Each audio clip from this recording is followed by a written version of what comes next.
You're still barren, aren't you, Isobel? She is not barren. She never was.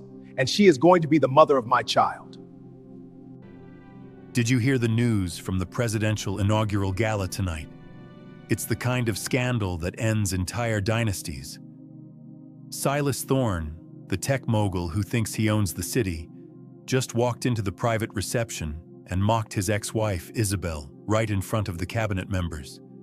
He literally laughed, calling her useless and barren while the photographers were still flashing. He had no idea he was talking to the next First Lady. But here is the crazy part. When the president himself stood up and put his arm around her, Silas didn't just lose his pride, he lost his future. Silas mocked her for being empty, but she was carrying the only child that would ever matter to this country. Want to know how she went from a trashed divorcee to the woman holding the future of the administration? You won't believe how this started. Welcome back to the channel. Before we dive into this incredible journey of betrayal and redemption, make sure to hit that like button, subscribe, and tell us in the comments where you are watching from. We love hearing your stories of strength. Isobel Crane had done everything right. She had a law degree from Georgetown, a sharp mind, and a kind heart. She wore her hair pulled back in that way that said she meant business. She had married Silas Thorne at 28, surrounded by white roses and the quiet applause of people who had more money than warmth. Silas was the kind of man who filled every room he entered, not with charm, with noise. His voice was always a little too loud. His suits were always a little too perfect. He had built a tech empire at 30, and he had never once let anyone around him forget it. At first, Isobel thought his confidence was strength.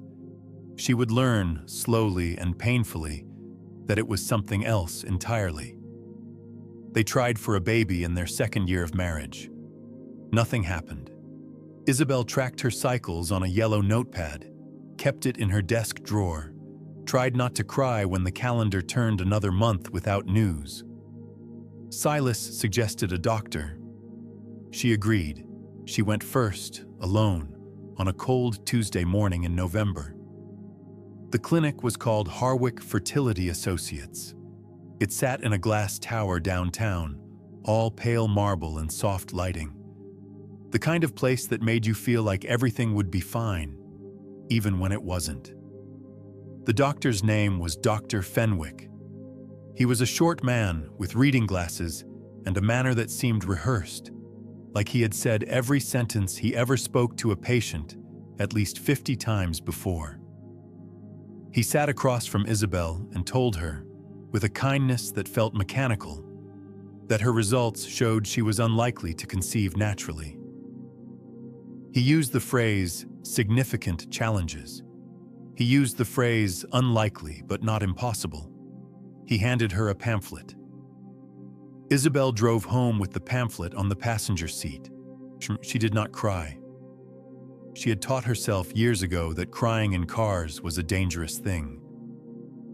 The next 2 years were a blur of needles, timed intercourse, hormone shots that made her feel like a stranger in her own body, and waiting. Always waiting. She timed everything.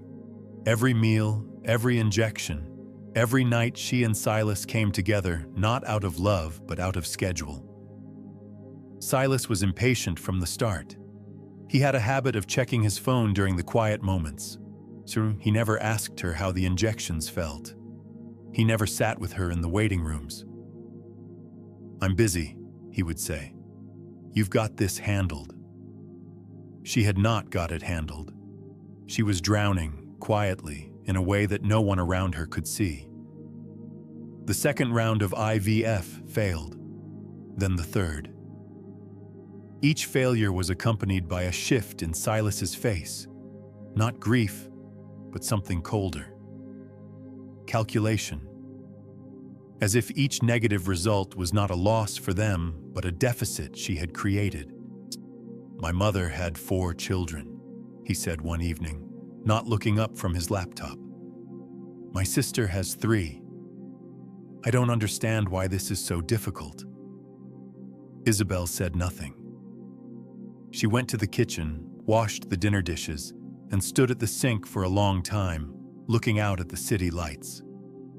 It was at his mother's birthday dinner that Silas first used the word in front of other people. There were 12 people at the table. His mother, Patricia, she sat at the head in a red dress that cost more than most people's rent. His sister was there with her husband. Several cousins and business associates filled the rest of the seats. Someone, Isobel could never remember who, had asked, lightly, pleasantly, when the two of them were going to start a family. Silas laughed. He picked up his wine glass. He said, with a smile that didn't quite reach his eyes, "Ask Isobel. She's the one who's barren." The table went quiet, and not the respectful kind of quiet, the tight, embarrassed kind, where everyone stares at their food. Isobel felt the blood drain from her face. She put down her fork. She looked at her husband, this man she had built a life with, who had held her hand in waiting rooms once, who had stood across from her at an altar and said words she had believed. And she understood something in that moment that she would not fully process for months. He was not embarrassed. He was not even aware that he had done something wrong. He was still smiling, taking a sip of wine. She excused herself. She walked to the powder room at the end of the hall. She turned the lock. She stood in front of the mirror and looked at herself for a long time. She did not cry, but something hardened in her chest that night, slowly and surely, like concrete setting. It took her 8 more months to leave. She did not because she loved him still, she wasn't sure she did, but because leaving felt like confirmation, like agreeing with the story he had already told everyone about her. Defective, useless, barren. Her lawyer was a woman named Gloria Finch. She had gray streaks in her hair and the kind of steady calm that only comes from having seen everything. Gloria looked over the documents, looked up at Isobel and said, "He's going to make this ugly." "I know," Isobel said. "He's going to say things. In public, probably." "I know." Gloria nodded slowly. "Then let's make sure that when the dust settles, you're still standing." The divorce was finalized on a gray Wednesday in March. Isobel signed the papers at a conference table in Gloria's office, took the elevator down to street level, and walked 3 blocks before she stopped at a corner and let herself breathe. Really breathe. For the first time in years. It did not feel like victory. It felt like surviving. But surviving, she would learn, is where everything begins. Can you imagine sitting at that table? 12 people. Not one of them said a word to defend her. But you know what? The story is just getting started. Keep watching. Isobel moved into a 1-bedroom apartment on the east side of the city. It had a small balcony and a radiator that clicked at night. She put her Georgetown diploma on the wall, the only decoration she allowed herself at first. And she sat on the floor of the empty living room on her first night there and made a list. The list had 2 columns. One said, "What I lost." The other said, "What I still have." The second column was shorter, but it was not empty. She still had her law license. She still had her mind. She still had Gloria, who had become something like a friend in the months of the divorce. She still had herself. She folded the list and put it in the drawer by the sink. She made herself a cup of tea. She went to bed. The next morning, she called Gloria and asked for a referral. Within 2 weeks, she had an interview at a firm that handled political communications law. It was not the career she had imagined at 25, but it was a door, and she had learned to respect doors. The high society world of the city she lived in had not been kind to her since the divorce. The invitations slowed, the dinners dried up. She was, in the language of that world, Silas Thorne's ex-wife, which meant she was someone to be pitied at best, avoided at worst. She had expected that. She did not let it stop her. She threw herself into work at Meridian Legal Strategies, a small firm that handled contracts and advisory services for political campaigns. She worked longer hours than anyone else in the office. She wrote careful briefs. She earned, slowly, the trust of the firm's partners. She also, on the advice of a therapist she started seeing on Tuesday evenings, started running. Not for any goal, not for a marathon or a race. Just to have something that was hers. Her pace, her route, her breath, her feet on the pavement. She ran along the river in the early mornings. She watched the light change on the water.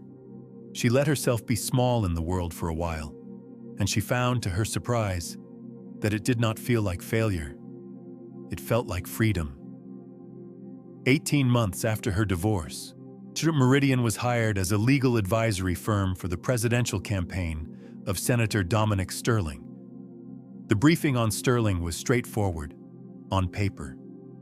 51 years old, former Navy officer, 2 terms as a senator from the Pacific Northwest, a track record that emphasized veterans affairs, education funding, and rural infrastructure. Quiet, steady, the kind of political figure who did not catch fire with any one crowd, but had spent 20 years earning the trust of everyone who worked beside him. His chief of staff, a woman named Portia Graves, called Isobel directly to discuss the contract. "The senator is very specific about ethics," Portia said. "He doesn't want anyone who's going to cut corners or play games. If you work for him, you represent him." "I understand," Isobel said. "He also reads every brief personally. He will call you at 7 in the morning if he has a question. He is not difficult. He is just thorough." "That I can work with," Isobel said. The first time she met Dominic Sterling in person was at a campaign planning session in a hotel conference room on a Tuesday in late October. He came in last, apologizing for traffic, carrying his own coffee. He was tall, broad-shouldered, with gray coming in at his temples and eyes that paid attention in a way that felt rare. He shook hands around the table and, when he reached her, paused. "Isobel Crane, your brief on the campaign finance structure last week was excellent. You found 2 issues nobody else had flagged." "Thank you," she said. She had been complimented on her work before, but there was something different in the way he said it. It was not flattery. It was information. He had read the brief. He remembered the details. He was telling her that he noticed. She sat down and opened her folder. The meeting went on for 3 hours. Sterling asked direct questions, listened to the answers without interrupting, and circled back to points others had forgotten. He said, "I was wrong about that," twice, openly, in front of the room. Isobel drove back to her office after the meeting and sat at her desk for a few minutes, just thinking. There was something about this man that was different from the men she had known before. He did not take up space to fill it. He moved through the world with the quiet certainty of someone who had nothing to prove. Over the following months, as the campaign intensified, Isobel's role grew. She was the point person on compliance, on press law, on a dozen small fires that campaigns routinely set for themselves. She worked long days and was good at her job in a way that the team noticed. Dominic Sterling began calling her directly, always at an appropriate hour, always about work. She's always listening twice as long as he spoke. Once, after a difficult press situation that had kept her at the office until midnight, he called at 8 the next morning. "You handled that well last night," he said. "I wanted to say thank you before the day got loud." "It's my job," she said. "Plenty of people do their job without doing it well." A pause. "How are you? Not how is the case. How are you?" She was quiet for a moment. People did not ask her that. Not like that. Not with the pause and the distinction. "I'm okay," she said. "Good," he said. "Get some breakfast." She smiled after she hung up. She wasn't sure when she had last done that first thing in the morning. The friendship deepened slowly across late nights and campaign trail dinners and quiet moments between strategy sessions. He asked her about her life with genuine curiosity and no agenda. She found herself telling him things she had not said aloud before, about the fertility treatments, about the dinners where she had felt small, about the city she now moved through alone. He listened. He did not offer solutions or commentary. He just listened. One evening in the campaign's final weeks, at a dinner they had both ended up at alone while the rest of the team worked a different event. She told him about the birthday dinner, the wine glass, the words Silas had said with a smile. Sterling set down his fork. He looked at her for a long moment. He said that, at a dinner table, and in front of people. Yes, and nobody. He was quiet. Then he said, quietly and plainly, that was wrong. What he did was wrong. And what they did, all of them at that table, was wrong. She nodded. She had known that. But hearing it from someone who had no reason to say it, no gain, no angle, that was different. That was something she had needed and not known. Dominic Sterling won the presidential election on a Tuesday in early November. The campaign headquarters erupted. Confetti fell from the ceiling. Portia Graves hugged everyone in reach.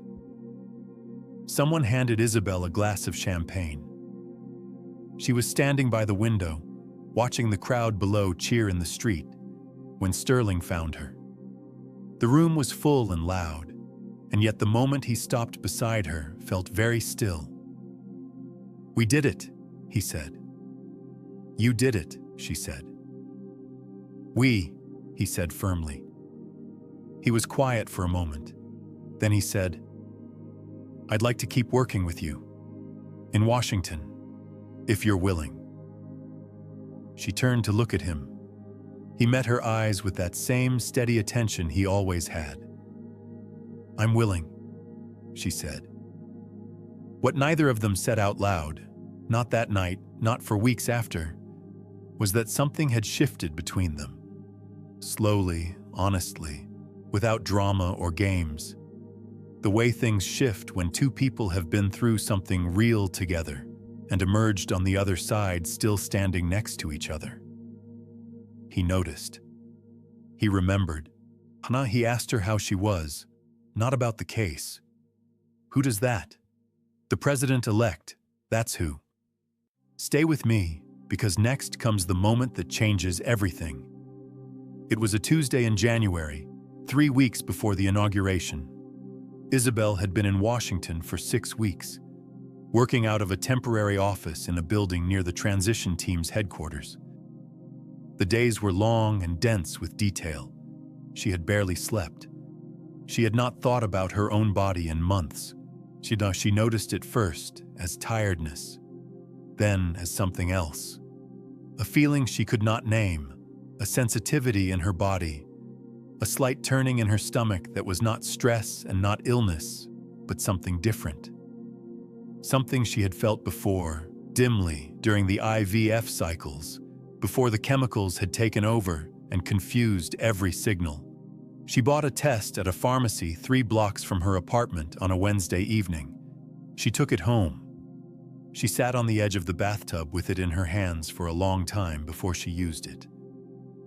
2 lines. She bought 3 more. She took them all within the hour. Each one said the same thing. She sat on the bathroom floor, back against the tub, for a very long time.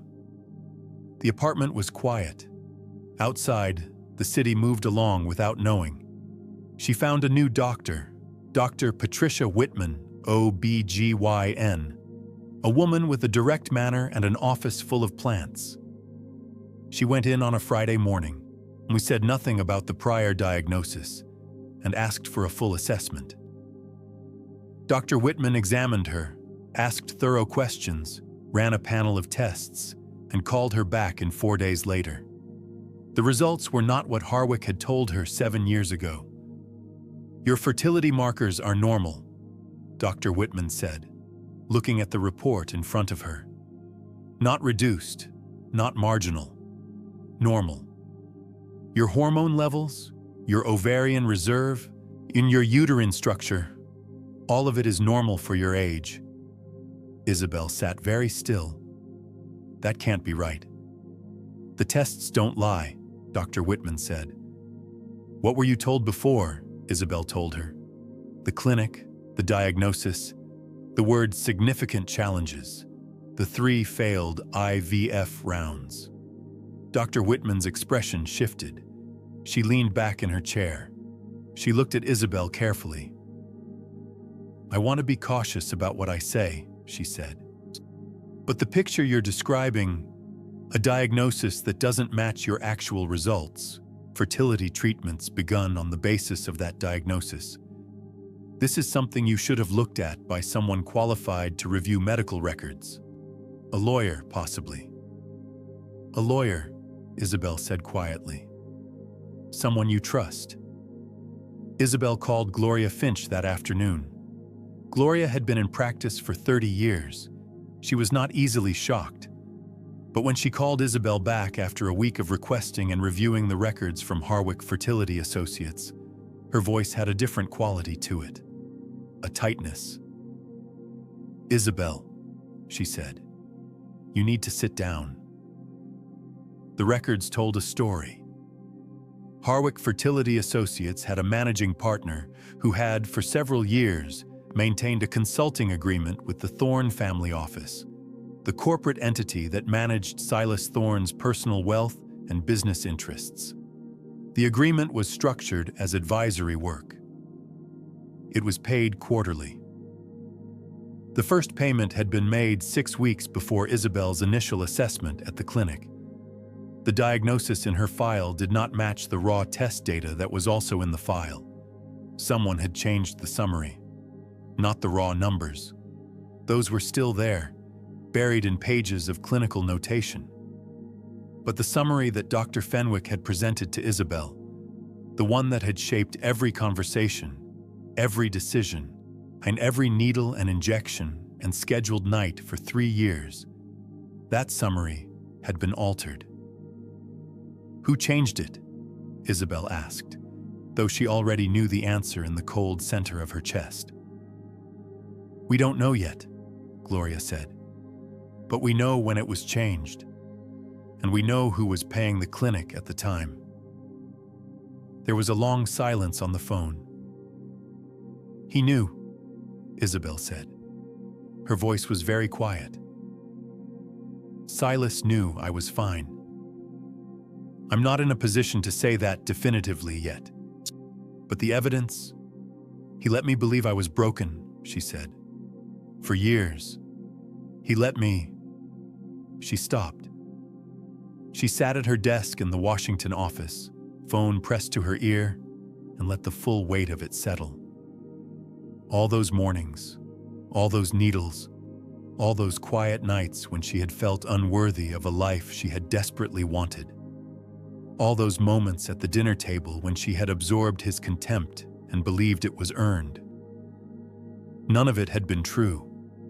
She was not broken. She had never been broken. She had been lied to, deliberately and cruelly, by a man who had found it more convenient to have a wife who believed she was defective. "Gloria," she said. "Yes. Build me the case." She told Dominic on a quiet Sunday evening in his private residence. They had been together, carefully, privately, with the discretion that his position demanded, since December. She told him about the test, then about the clinic, then about what Gloria had found. So he listened all the way through without speaking.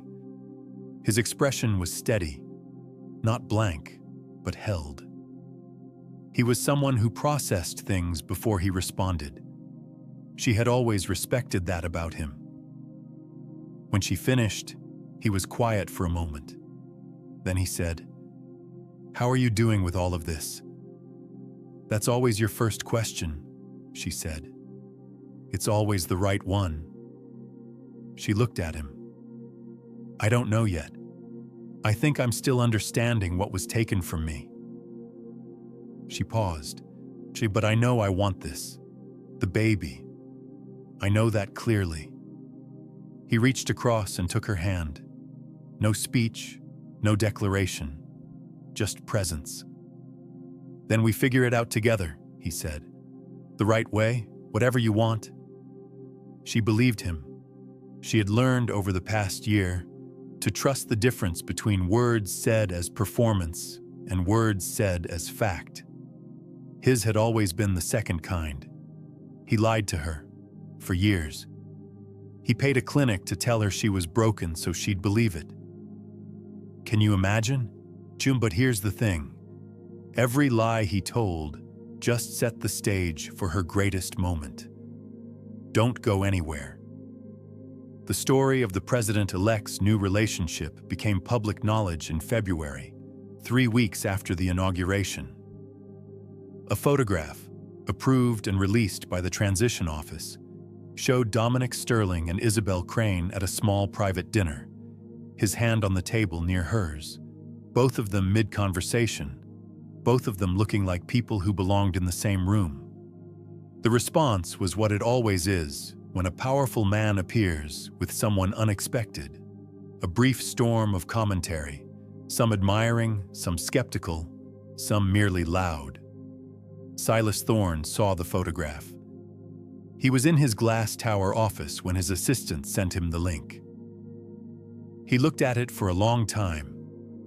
He looked at Isobel, her posture, her expression, the way she held herself in a room that was, by any measure, among the most important rooms in the country, and something went cold and reptilian in him.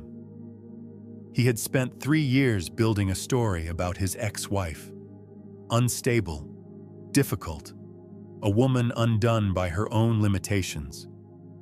He had told that story at dinners, at business meetings, to the mutual friends who had drifted quietly into his orbit after the divorce.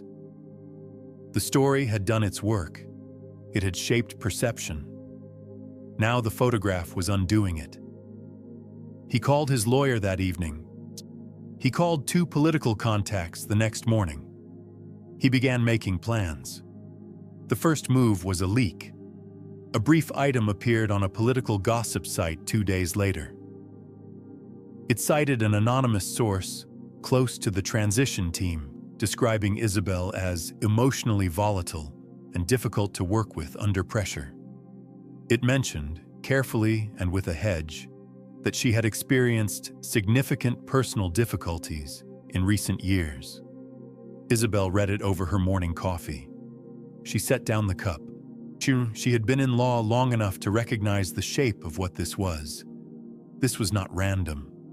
This was the beginning of a campaign designed to make the White House distance itself from her before the relationship became public enough to require a formal response. The second move came from a different direction. A quiet call to a member of the transition team's press office, suggesting that Isobel's legal work during the campaign had included irregular billing practices. The claim was untrue, and the billing records would show it instantly if reviewed. But the goal was not truth. The goal was noise. The goal was to make someone, somewhere, begin to ask questions. The third move was the one that showed his hand most clearly. A prominent media personality, one with known ties to tech industry money, published a piece that described, at length and with pointed sympathy, the tragic decline of Isobel Crane. The piece quoted unnamed sources.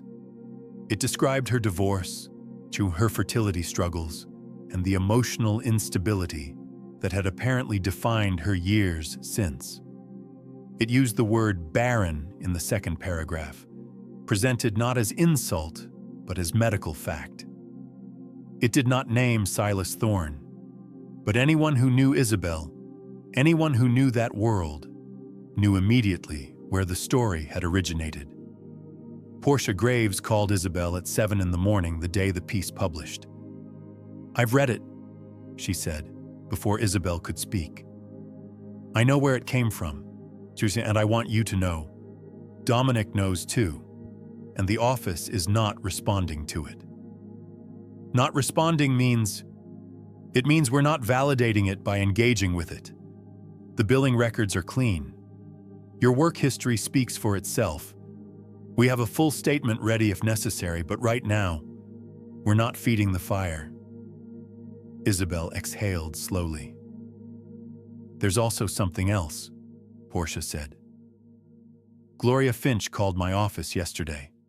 I think you two have been coordinating. The medical malpractice filing was served this morning to Harwick Fertility Associates." A short silence. "Good," Isobel said. "Yes," Portia agreed. "Very." Legal filings, when they involve a prominent name, do not stay private for long. By the following afternoon, 3 legal journalists had picked up the malpractice suit against Harwick Fertility Associates. By evening, 2 of them had traced the consulting payment to the Thorne family office. By the next morning, the story had moved from legal trade publications to the front page of the national press. The headline on the largest outlet was simple and very damaging. "Fertility clinic paid by ex-husband's company before patient received false diagnosis." Silas Thorne's PR team issued a denial within the hour.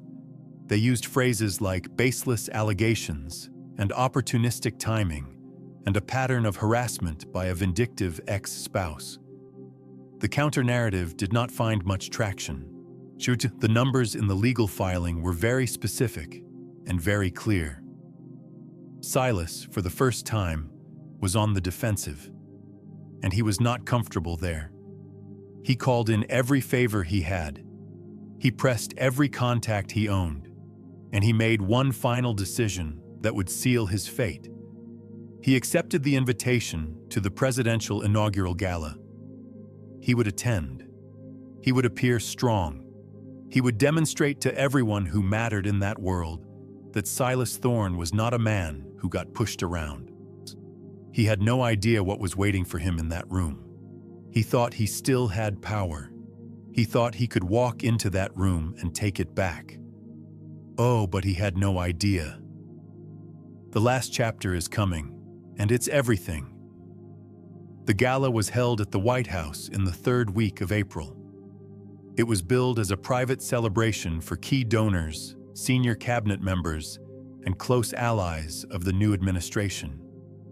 214 people received invitations.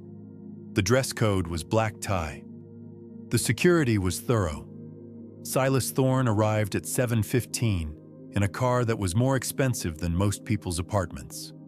He wore a dark suit and the particular expression of a man who has decided that confidence is a strategy. He worked the room. He shook hands. He smiled at people who smiled back out of habit or obligation. He talked. He was very good at being present in rooms like this. It was one of the skills he had built his empire on. He did not see Isobel when she arrived. She came in at 7:30 in a dark green dress, her hair down, moving through the room with the quiet self-possession of someone who had earned the right to be there. She spoke with the Secretary of State. She spoke with a general. She laughed at something a senator said. and then moved on. She did not look for Silas.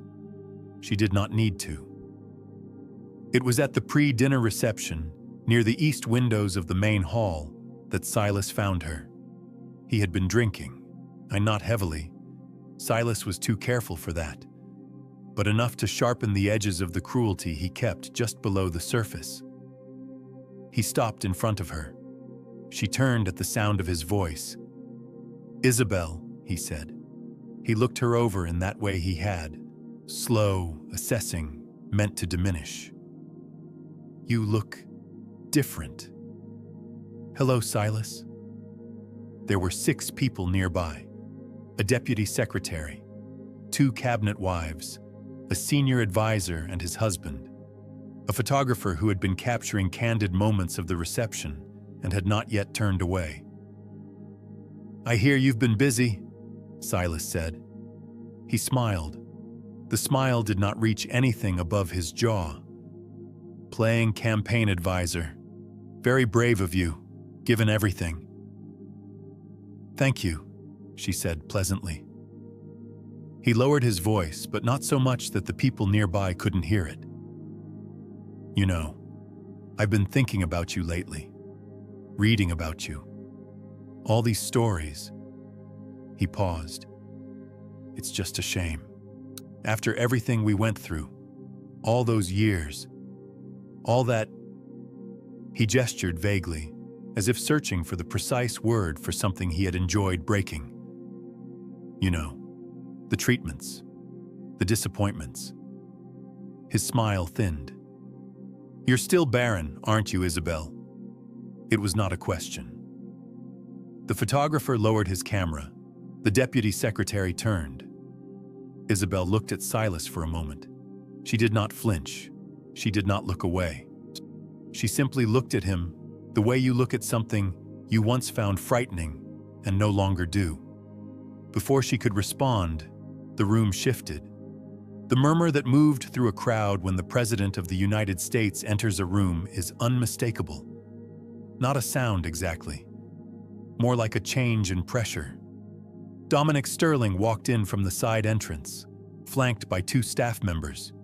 He was in black tie, and he moved through the room with that unhurried certainty that had always been his particular quality. He found Isobel across the room immediately. He always did. He walked toward her. He stopped beside her. He placed his arm around her, gently, naturally, the way you stand beside someone you love. "I'm sorry I'm late," he said to her, and his voice was warm and entirely unconcerned with the audience. Then he looked at Silas. The look lasted perhaps 3 seconds. It was not angry. One, it did not need to be. It was the particular expression of a man who has listened, who knows, and who is not interested in pretending otherwise. "Mr. Thorne," the president said. Silas opened his mouth. Nothing came out. The formal dinner began at 8. At 8:20, the president rose from his seat. The room quieted immediately. That is the reality of a room full of people trained by career to pay attention to cues. "I want to take a moment," Dominic Sterling said. To share something with the people in this room, who are the people I trust most." He looked at Isobel beside him. She looked back. "Most of you have met Isobel. You know her work. Some of you know her story, or parts of it." A pause. "I'd like you to know the rest of it." He spoke for 3 minutes. He spoke about the medical records, about the falsified diagnosis, about the fraud that had been perpetrated against a woman who had been told, for years, that her body was a failure, when in fact, it was not. He spoke about the legal filing and the investigation. He spoke with the specificity of someone who had read every document and the steadiness of someone who was not performing outrage, but simply reporting fact. Then he said, "Isobel is not barren. She never was. And she is going to be the mother of my child." The room was very still. 213 people processed that information. One person did not process it, shot because he had gone completely white. Silas Thorne sat at a table near the east wall, his wine glass in his hand, and every camera in the room found him without being asked. 213 people witnessed it. Every photographer caught it. Every cabinet member heard it. And Silas Thorne, the man who had called her Barren in front of the country, had nowhere left to go. But the story isn't finished yet. The weeks that followed the gala were swift and very final. The photographs from the reception were everywhere within hours. Silas Thorne's face at the moment the president had spoken was captured in high resolution and distributed across every outlet that covered politics, business, and culture. The expression on his face, the color draining, the jaw going slack, the eyes briefly empty, was one that people who study faces would later describe as the look of a man realizing that the story he had controlled for years had been taken from him permanently, when the medical malpractice case moved forward. Harwick Fertility Associates faced a state licensing review. Dr. Fenwick, the small man with the reading glasses, resigned within the week. Two of the clinic's senior staff reached out to Gloria Finch's office seeking cooperation agreements. The Thorne family office's consulting arrangement with the clinic became a matter of public record. Legal commentators debated the specific charges that might arise. From the phrase deliberately falsified medical records appeared in print many times. Silas hired 2 new lawyers. He released a statement describing the entire situation as a politically motivated attack. His spokesperson described Isobel as pursuing a personal vendetta. Nobody believed the statement. The numbers in the filing were too specific. The timeline was too clear. And the history, the public record of his behavior, the dinner table comment that had been witnessed, the anonymous leaks, to the gossip campaign, all of it told a consistent story about who Silas Thorne was. 3 of his major investors quietly reduced their positions in his company. 2 board members resigned. A foundation that had listed him as a patron removed his name from their website. The invitations to the dinners and the rooms he had spent 20 years collecting stopped coming. He was not imprisoned. Not yet. The legal process moved at its own pace. But the empire of perception he had constructed, the carefully managed image, the unchallenged reputation, the social power that had allowed him to shape how people saw the woman he had hurt, was gone. Not damaged. Gone. He had built his life on controlling how others were perceived. When that control was taken from him, there was not much left. The announcement of the pregnancy was made formally to the press in May. Yet it was met with coverage that was largely warm and occasionally very personal. People sharing their own fertility stories in comments, writing letters, calling into shows. There was criticism too. Some of it about the relationship's speed. Some of it about the propriety of the announcement's setting. Some of it about Isobel specifically, her past, her divorce, the fragments of narrative that Silas's campaign had seeded into the media before it had come apart. She read the criticism. She did not respond to it publicly. She had learned, in the years since the birthday dinner, that the best response to a person trying to define you is to go ahead and define yourself through what you do. She continued working. She was present at policy discussions. She contributed to legislative strategy. She was, by every account from the people who worked beside her, exactly what she had always been. Careful, thorough, and better at her job than the role currently required. She and Dominic were married in June, in a ceremony that was private in the way that weddings for presidents are private, meaning 200 guests and extensive security, but no press inside the walls, and a general agreement among those present that what happened there belonged to the people in the room. Gloria Finch was in the front row. Portia Graves gave a toast that made people laugh and then go quiet. The baby was born in October, a girl. Isobel held her in the delivery room and looked at her for a long time. The room was warm. Dominic was beside her, his hand on her shoulder, saying nothing because there was nothing to say. She had been told, by a man she had trusted, that this would never happen. She had been told her body was inadequate, that her grief was evidence of a deficiency, that the loss she felt was proof of what she lacked, rather than what had been taken.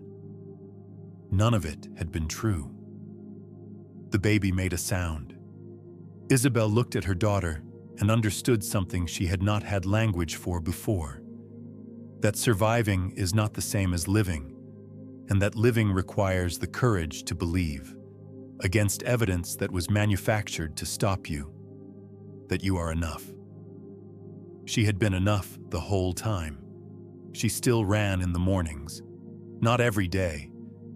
There were mornings now when the baby needed her, and she did not mind. But on the mornings she ran, she still took the river path. She still watched the light change on the water. She still saw her therapist on Tuesday evenings, now via video call from Washington. The sessions had shifted over the years. Less crisis management, more architecture, building a life that made sense from the inside out. She called Gloria once a week. She and Portia had dinner every month. She had built, slowly and by choice, a circle of people who were honest with her and expected honesty in return. She did not think about Silas often. When she did, it was not with the old weight. It was with something cooler. Not forgiveness, not yet, perhaps not ever in the way the word usually means. But something like the clarity that comes when you finally understand what happened and why. And you know, with the certainty of your own body, that you are no longer inside it. She was not what he had said she was. She had known it in some part of herself all along. Now the rest of the world knew it too. What was the best part of that story for you? Was it the moment Silas realized he had been lied to? Or when Isobel finally got her crown? Let us know in the comments below. Don't forget to like and subscribe for more stories that will leave you breathless. See you in the next one.